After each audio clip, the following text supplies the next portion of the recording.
दड़ोलग लायकपुर में जश्न ईद मिलादुल नबी जो अजीम आलीशान जलसो मुनक्किद। सिंध जे नालेवारन आलमदीन ऐं नात ख़्वाननि समेत सवे माण्हुनि जी शिरकत।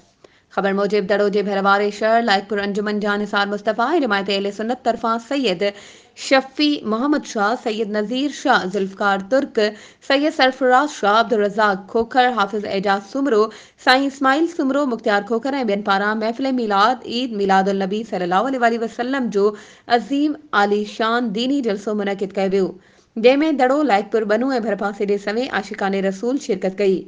दरिंदे नाले वारे मिलाद वारे जलसे जी सदारत मुफ्ती महमूद उस्मान मजददी नईमी नक्शबंदी कई। ख़ुसूसी ख़िताब ख़तीब अहले सुन्नत अलामा आशिक अली लुंड ताहिरी इफ्तिताही बयान जामे मस्जिद दड़ो जे ख़तीब मोहम्मद सुलेमान मेंदरो नक्शबंदी ऐं ॿियनि उलमाए करामनि मशहूर नात ख़्वाननि आका करीम जो शान बयान कयो।